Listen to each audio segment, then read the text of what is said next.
What's up, guys? Coming to you. I want to talk to you about the Birds of Prey movie. He just asked me if Rosie Perez was George Perez's wife. I know. The only other Perez I know. She's an actress who's a bit of an annoyance, but Yeah, whatever you say. yeah. Anyway, so yesterday Lewis was telling me after church about the Birds of Prey movie.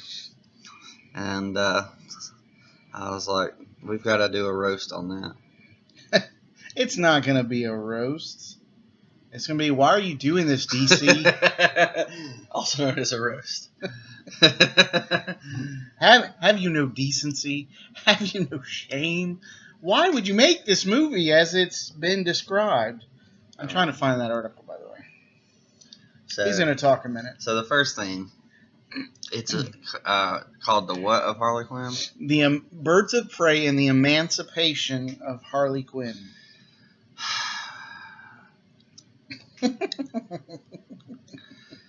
DC. Harley Quinn is not a hero. She should not be on the Birds of Prey. Unless she's one of the main villains. Now, I'll give you this. Okay, if DC does it in a way that keeps her as a villain, I'm okay with it. You know, because they kind of did that with the Suicide Squad, where she was still a hero or a villain while doing heroic things. And I think that's a great way to do Suicide Squad. If you do that, if you're just doing like the Joker abuse story, that's one thing. Although, personally, I feel like it's time for DC to Get over that? I think it's time for DC to get the Joker and Harley Quinn back together, because that's where she belongs. That's where the Joker belongs. They're really great together. They're like Bonnie and Clyde. That's the series we want. Like, bring them back together. They're great together. You know, I think it was a great story to put in the past. You know, to write in the past, and you know, we've done it. It's been there for too long. It's time to move on. Let's get them back together like we know they should be, and let's do that. That'd be awesome in the comics. Right. Of course, that means they also have to have the Joker in the Birds of Prey, which isn't a bad first villain for the Birds of Prey. But no, it looks like it's going to be Black Mask. Black Mask? Then what's Harley Quinn doing? Photobombing? How is it going to be the emancipation of Harley Quinn if the Joker's not in it? I don't know. That's an excellent question that the folks who came up with this movie should have asked themselves. Like, if she sort of cameoed toward the end or something to set up a second movie, that could have been amazing. But DC doesn't believe in its characters, as evidenced by the fact that we've done like 50 million Superman and Batman movies, but, you know, hey, Aquaman's doing good at the theaters. Go see that if you haven't. Awesome. Seriously, great It's movie. amazing. I've only heard one person who downed it. And he said meh, so he wasn't truly against it. I think he's just a Marvelite in disguise, and he's refusing to acknowledge the awesomeness that was the Aquaman movie. So if you see this, Steve, we know Steven, what you wrong. said, and we don't like that. That's right. We're listening, even though we might not reply. Anyways. But yeah, so I'm just like, I'm so tired of DC making all their female villains heroes. Or really just any villains heroes. But it's always focused on like the female villains. In the Heroes in Crisis #4, we had this atrocity where Batgirl and Harley Quinn hug each other. I'm like, what are you doing, Batgirl? This is a villain. You know, she would have been complicit in your shooting if she had been there. Like, you know, this is not somebody you should be hanging out with. Like, she's killed hundreds, if not thousands, of people. Why would you hug her? Because she's running away from Batman? Like, what? Makes zero sense. Zero sense. And it seems like Harley's going to be the leader. Because this little description I pulled up says, Harley Quinn and her girl gang of heroes will be tasked with something in the film. Yeah. Well, I'm like, you know, why can't we have like a strong female villain that is not apathetic? Right. Like, just a strong female villain that we have no tie to. Like, just somebody that, you know, is like We don't want You mean like Hela like in Hela. Thor? Like Hela. She was a great villain in that movie. I mean, she had a horrible backstory, right? Because she was sort of turned on by her dad, but you know, Yeah. you respect that she's angry about that, Yeah. but at the same time, you recognize what she's doing is wrong. So she's a villain that you're like, I get why you're doing that, but let's not do it that way. I Right. mean, why can't we have villain S's Right. that work that way? They took away Catwoman. And the beauty and the reason I like Catwoman is because she's this temptress to Batman to tempt him from not being a hero. Right. And so when he's around her, he ceases to be the hero because she's turned him away from that. But they've made her less of an anti-hero and more of a hero. And I'm like, that's not Catwoman. She's Despite a villain. being a thief. She's a villain. Right. You know, she teams up with all the other villains like the Joker and the Riddler and Penguin and Two-Face. She teams up with them because Right. she's a villain. And you ruin like her appeal as a character when you change her in that way. Great Catwoman story in here where she goes against the Penguin because he's doing something that she doesn't like. Right. That's a good way to use her character. Yeah, even though she was, with Bruce and Well, whatever. I'm just saying, like, I mean, they made us like Damien and I loved it Catwoman on the there. old 90s Batman animated series. She was a villain, and the only time she teamed up with Batman was when it helped her be a villain, right? Like, there was... I liked her in the Adam West series, too. Yeah. And That was a really good Catwoman. I love the way that they teased the relationship on the animated series. Like, there was the Perchance to Dream episode, which is amazing, and I'm not going to ruin the end of it.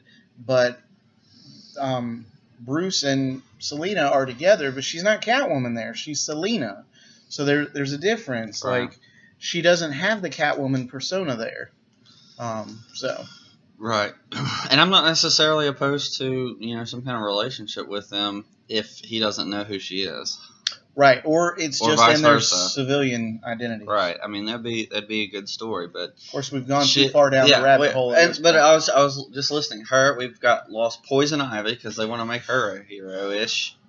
They haven't quite made her a hero, but in the Supergirls right. TV cartoon, she's a hero. And do you not have enough female characters right. to be interesting, DC, that you have to take villains and reform them? Like, let's be honest. I mean, I look around our world, and pollution hasn't gotten so much better that, they're doing road construction out here, and they tore down a bunch of trees to do that. I don't think she'd be happy about that. No. Do you? Like, I see more and more subdivisions and developments going up in our area than ever before, and that means trees are going down. Yeah. Poison Ivy would be angry about that. I mean, she doesn't need to be a hero. I mean, she may have a cause that you're sympathetic to, but she doesn't need to be a hero. Right. Like, not every villain... She's great as a villain. Right. She's really great because she's also got the temptress aspect to her. She uses those pheromones and junk.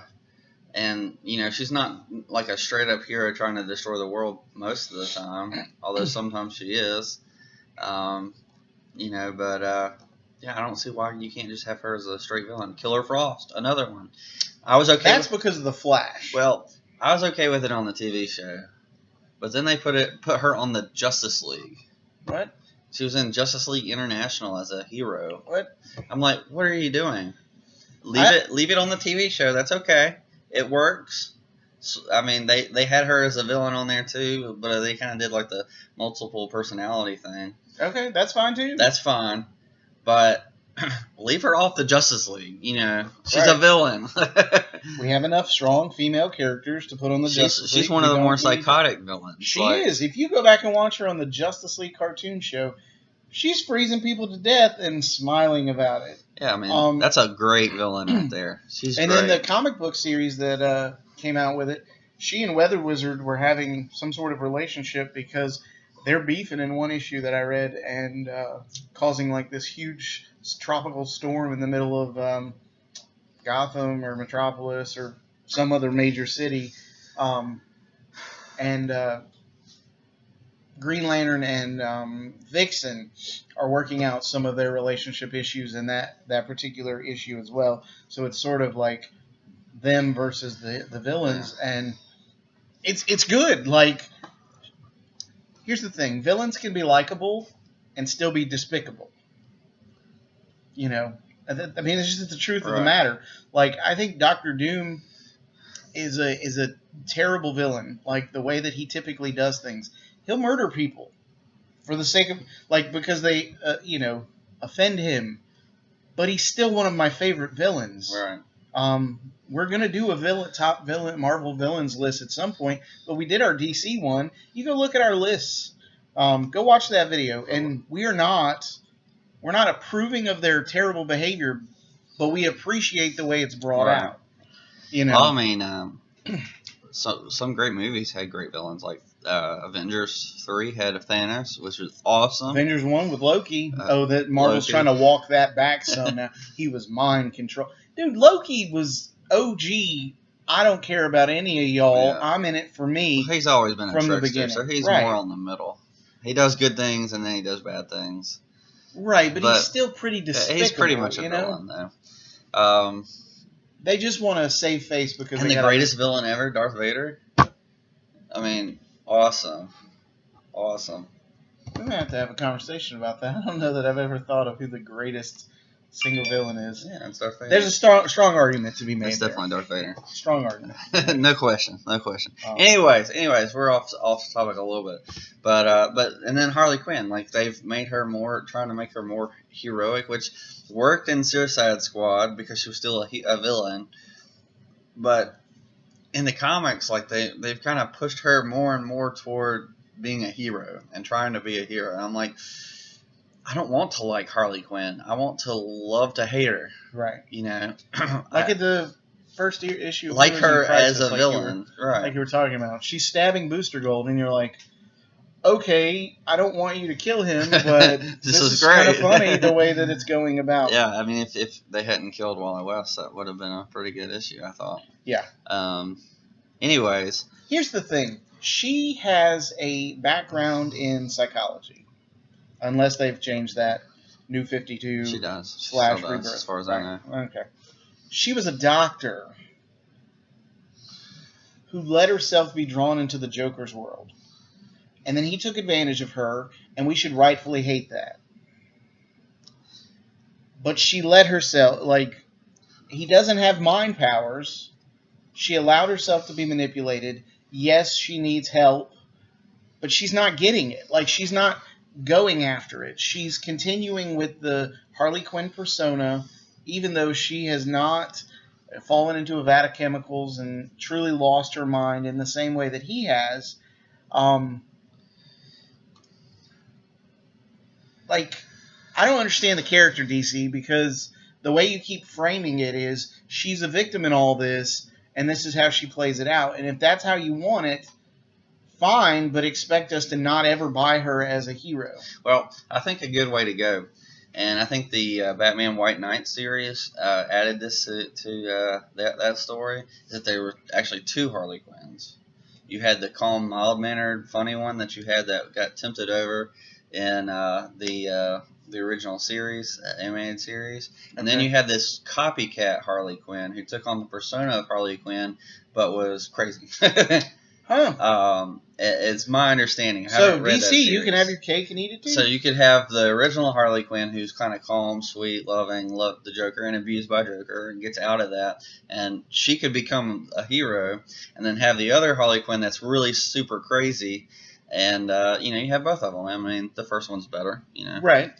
But that's just my honest opinion. But humble. I thought it was really cool that they did that because it really explained why Harley Quinn was so different from the original Harley Quinn. And they've kind of got in the Heroes in Crisis. They've kind of brought that Harley Quinn back to the more original. She's got the more original costume. She acts very similar, even though she might be a little crazy. Since we're doing speculation, I'm thinking Batman thought it'd be a good idea to have her serve as like a counselor there. And she tripped over into the Harley Quinn junk, and somehow that led to everybody dying. So that's my speculation about this stupid book that I'm not actually reading, because Yeah, you killed Wally West. You killed Roy Harper. I'm not going to go too far down this rabbit hole, but that really irked me. But anyway, I don't know. So we'll say, anyways, Birds of Prey. Right. But that's not even that's not even the only problem with No. the movie. Okay, so the Black Canary. Who doesn't love Black Canary? I love Black Canary. Except when she's drawn like Terrible. she was in her own comic book for a little while. The last one. It's terrible. That was some ugly artwork. She looks for great. any comic book. She looks really great in the Green Arrow series right now. Yeah, let me see if I can find that issue. Yeah, there you go. Beautiful. That's a great picture of Black Canary. Anyway, so Black Canary. The origin story that was canon and is supposed to have been brought back into canon by the Rebirth stuff was she was kind of frumpy. She was the daughter of a Black Canary, which, oh my gosh, DC, that would require you to recognize the JSA. But she was the daughter of the original Black Canary, and so she doesn't feel like she has dark hair instead of the bright blonde hair her mom had, and so she feels like this shrinking violet, like this wallflower kind of thing. Like she'd go to the dance and boys wouldn't talk to her. But then she puts on the Black Canary costume, and she becomes a hero because why not? Her mom was, so why can't she? She grew up in the shadow of the Justice Society, so it makes Trained sense. under Wildcat. Yeah, And he some knows of how the to others. fight. I mean, Batman trained under Wildcat, so if Batman Right. did it, she can do it and still come out all right. The reality is, the frump who becomes who she really is by putting on the costume is not foreign to comics. Superman is Clark Kent in disguise. Like, Superman is the disguise, but for Batman, the Bat costume is his true identity. Same thing with Black Canary. When she puts on the wig and the outfit or whatever, and she goes to fight crime, that's who she really is. Which is why I think later on you rarely see her without it. Right. And so, in my mind, I think being able to find your identity in being a hero is a stronger story to tell than here's a popular singer who suddenly decides to fight crime. Like, Right. Well, I think it would be a good story, and I think you see some of it in Mike Grell's run. yeah. Is we have I think he's the one who actually sort of put forward the florist who, seeks out the... Yeah. And then, of course, she gets injured and takes a step back from heroing. Right. Being a hero. she's assaulted. Yeah. And, Not raped, but assaulted. He and- made it clear in the letters page that she was never actually raped. And so that's a traumatic incident for her, and she kind of deals with it by going back to her regular identity for Right. a while. And that's some good talks. Of course, that whole series says mature reader, Right. and because it deals with issues like that. Right. And I think that's really great. But I just it's the singer aspect, and it was weird. If you read the series, like it was supposed to be the way they wrote it. It was as if it was Black Canary's mother, because she had her father as the boyfriend in that. Oh, that's the new one you're talking Right, about. the new the singer series that was terrible. And then it's just like, wait a minute, if this is her mother, but it's also her, like, I don't get it. Right. Because it felt like it was supposed. They never really made it clear.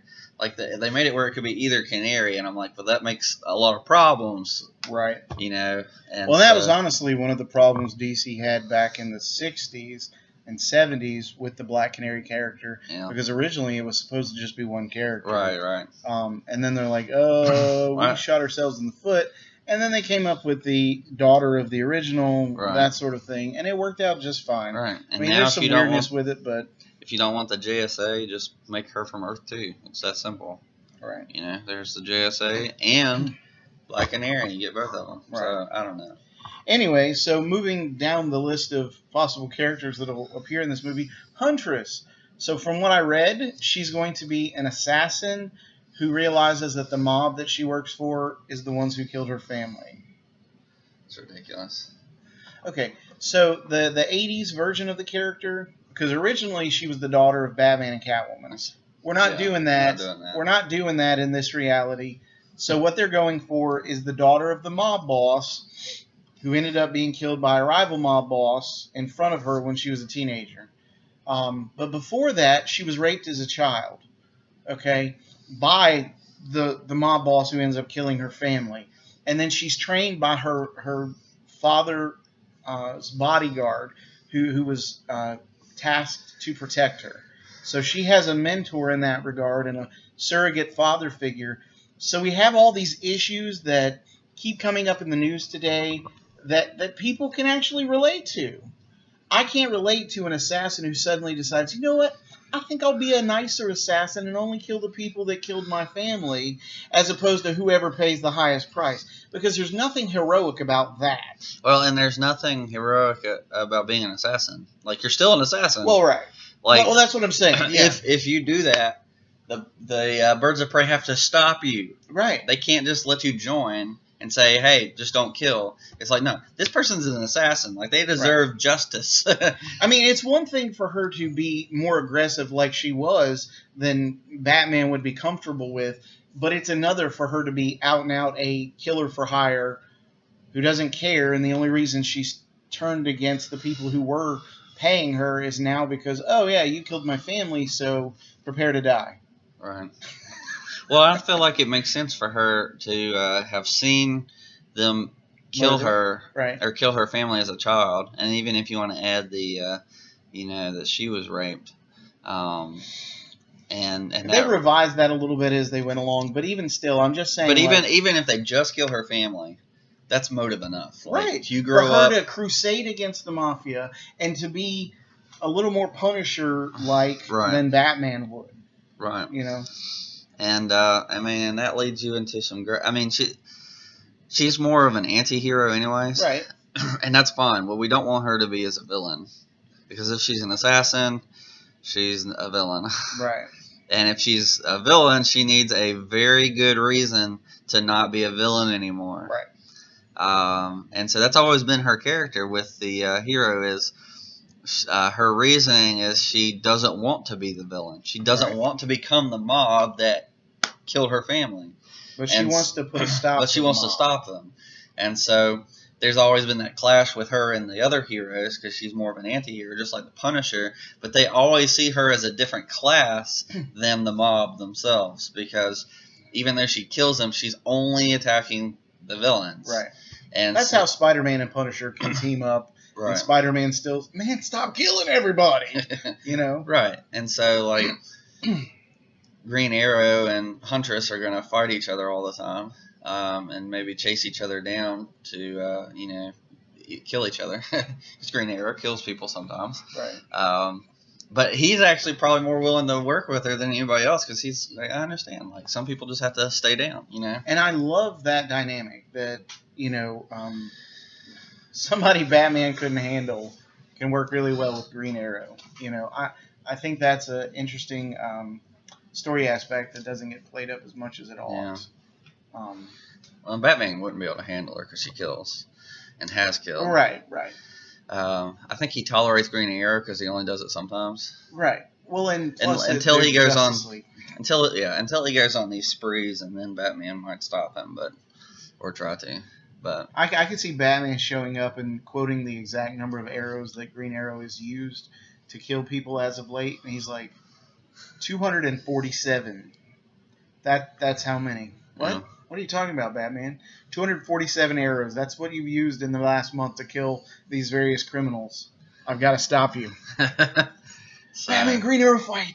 That would be fun. Like, you could write that where Green Arrow goes bad again for some reason. Maybe somebody hurts Black Canary and he just goes off. Or any of the Arrow family. Right. Honestly, I'm surprised with them killing Roy Harper that he doesn't go around killing people. I think he's going to. I think he's going to use whatever it is he got at the end of that No Justice series. Martian Manhunter gives him a box or something. He's going to use that to screw with the timeline. Because DC's in... It's been a couple years. You're ready for a reboot, aren't you? We're not, but I mean, they've already kind of had a soft reboot, just without the name. Well, they're no longer Rebirth. So, right. Yeah. Because Jeff Johns couldn't finish his work in time. Anyways, DC, what are you doing with all these characters? Batgirl, Go orphan. for it. Yeah. Okay. Great story. She's the daughter of two major assassins, David Kane and Lady Shiva. For the record, Lady Shiva trained Tim Drake in martial arts. She Just may so have you also know, he calls her Batgirl because she's Batgirl. Batgirl. Oracle is Oracle. This is Barbara Gordon is Oracle. Right. This is Cassandra Cain is Batgirl. Or Orphan, as he knows Or her. Orphan, because that's what they're calling her now. Anyway. Because they wanted to take the mantle from her for no good reason and give it back to Barbara Gordon, who didn't want it. Right. Well, it seems like in this story they're building from her being a child kidnapped by the mob to be rescued by the Birds of Prey. And I'm okay with that because then that gives you ground for future movies where she takes on the role of Batgirl. And then we can get a proper Oracle story in the movies. Because why wouldn't you make The Killing Joke as your Batgirl movie? Yeah, that'd be great. Or some variation of that. The Killing Joke should be a Batgirl movie. Although it's Batman who saves her, or stops him. Well, I know, but it could be the Birds of Prey. It should be like the first Batman movie. Like, how great a Batman way to save the DCEU by starting off the Batman series with The Killing Joke. How about this? We could do it in Birds of Prey. So in the first movie, you've got Black Mask as your villain, but no Harley Quinn. Leave Harley Quinn out. Yeah. Okay? She can show up at the end of the first movie and say, hey, I need your help. Talking to the Birds of Prey. In the second movie, Batgirl shows up. She gets Killing Joked, becomes Oracle, leads the Birds of Prey. That's your emancipation of Harley Quinn at the expense of Barbara Gordon's legs. And now we have a proper Birds of Prey. Cassandra Cain will have grown up in the shadow of Oracle. And there you go. And that's your third movie where she becomes Batgirl, takes out her dad. This stuff writes itself, DC. I'm saying. It's anyway, easy. It's easy. But she was trained to not speak, to read body language instead of learning language, so that she would be the absolute best assassin possible. Plus, doesn't hurt that she's a minority. She's Asian. Yeah, so James Tynion the Fourth, Mm-hmm. when his Detective Comics run, did some really great stuff with her. Like she was sneaking up into the loft of a theater to watch the ballerinas dance. Oh, that's neat. And she was watching how they moved, and I was like, that's really cool. Like that really makes sense for the character, because she's becoming more human and less of an assassin, and she's observing how these people move in a non-lethal way. And I think that's really in more of an artsy way. And I think that's a really great move for the character. There's a excellent story that came out in the early 2000s called Batman Murderer, Batman Fugitive. And in it, at the very end, there's this really cool moment where Batman needs Batgirl to go speak to her father about something. And she busts through the protective glass at the prison where she's talking to him and is attacking him and basically saying, leave me alone, stop what you're doing, whatever, that kind of thing. And then when she gets back, Batgirl has a birthday cake waiting for her because they don't know when her birthday is, but they're celebrating when she became Batgirl as her birthday, and it humanizes this character that's in some sense almost like a feral child in the fact that she can't communicate the way we typically would. It's you have such great characters, DC. Stop trying to add layers that aren't necessary, like singer backgrounds or, edgy assassins who turn on their bosses. Because just because she turns on her boss doesn't mean ethically she's suddenly okay with,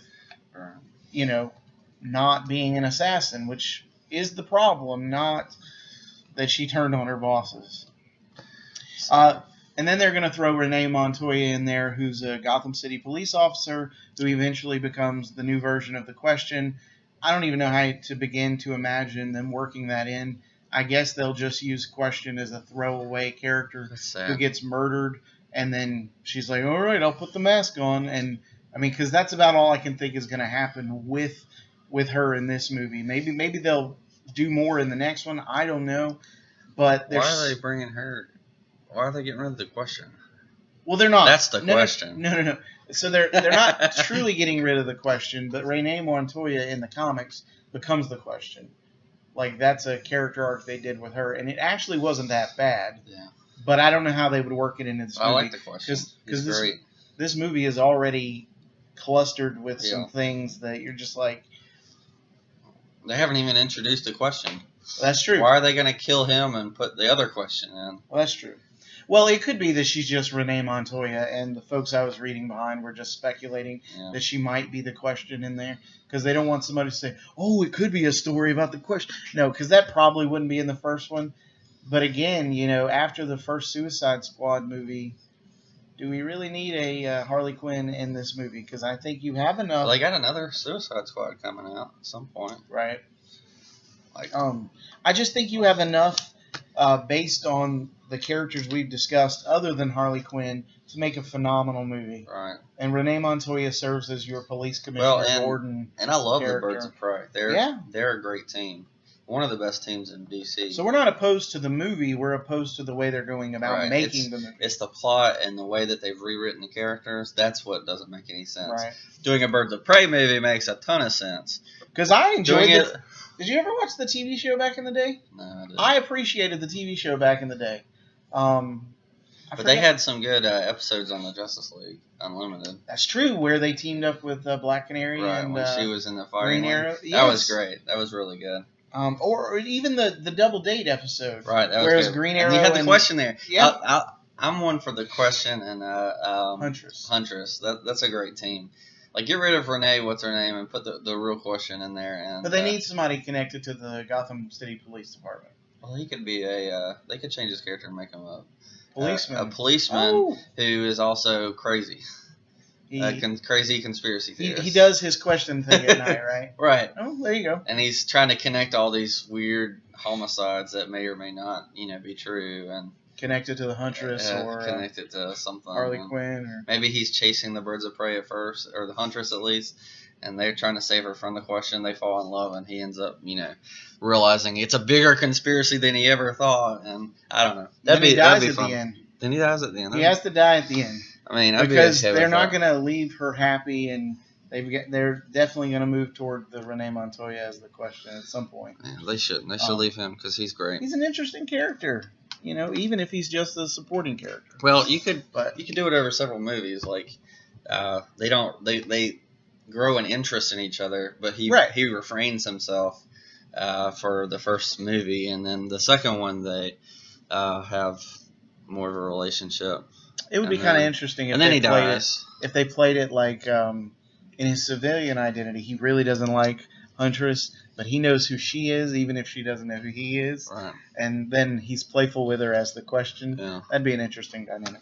Anyway, DC, please, there's time. You haven't, as far as I understand, y'all haven't even started shooting this movie. Yeah, please don't do it. Fix this. We loved Aquaman. We have somewhat high hopes for Shazam. I'm really hoping the flossing dance thing is the only thing I have a problem with in that movie. We're big Captain Marvel fans, and the flossing thing kind of makes sense because he's a kid. But I know, I just hate kids today think that's the only problem we have with this. Well, I mean, kids these days, they're all. I know, right? You darn kids, get off my lawn. We were probably like that when we were kids too, but the Running Man. Just as a quick postlude, my problem with the only reason I have doubts about the Shazam movie is that Captain Marvel doesn't act like an adult. Right. And you have it, like, we were talking about this yesterday. Captain Marvel is Billy Batson, but the only difference is, one, he has the wisdom of Solomon when he becomes Shazam. Or when he says Shazam and becomes Captain Marvel. Right. So he has the wisdom of Solomon, but that doesn't mean that he knows how to be an adult. Right. And so it makes sense for him to at least at first be kind of kid-like. But I think what it really should be is similar to what's the Big. Yes, with it should Tom be Hanks. more similar to Big, where he's or Elf, where he's I love Elf. He's pretending to be an adult. and you see him as an adult, but he looks like a kid and acts like a kid. Is there sugar and syrup? So he's a kid trying to pretend like he's an adult, more so than the other two, and trying not to let people know that he's actually a 10-year-old kid. Right. That's Captain Marvel. In this, it looks like he's just being crazy and it could just be because he's figuring it out. Well, in that and in the trailers, he's always with his best friend as an adult. Right. And so who's going to be Captain Marvel Jr.? Who's going to bring out the kid in him? But he should act like an adult otherwise, and they haven't shown that yet, so it could be where he's trying to pretend to be an adult. There's a new trailer coming we'll out, see. And we hope it comes out before he has to move, because we'd love to be able to get together and do a reaction video where we watch it together. That's right. With fresh eyes. It'd be great. Because that would be really cool. But we are doing a big countdown. We're going to reevaluate our top 10 best superhero movies ever made. That's true. On Thursday. And we're going to decide, what is the greatest superhero movie ever made. And we can't decide yet if we're going to do that together, like one list of the top 10, or if he and I are going to do our own individual top 10s and just make y'all decide if you think we're right or wrong or crazy. We'll probably think each other's wrong, but that's okay. Yeah, that's right. I mean, because we can probably tell you what your number one is, or I could, but don't do that. But I could probably guess what he's going to say for number one. But we're also he has a strong inclination. I'm going to force him to watch Wonder Woman. He hasn't seen Thor Ragnarok. I'm not going to be forced. I volunteered for that mission. I'm forcing him to watch it. And social pressure. Yeah. And so we'll see. Anyways, look forward to that. Thanks for watching, guys. If you haven't already, go ahead and subscribe. Like, join the family. We'd love you to join. Give us a like if you want. Comment. Let us know what you think. Are we wrong about these? Are you excited about the movies? Do you think this has the potential to be one of the greatest comic book movies of all time?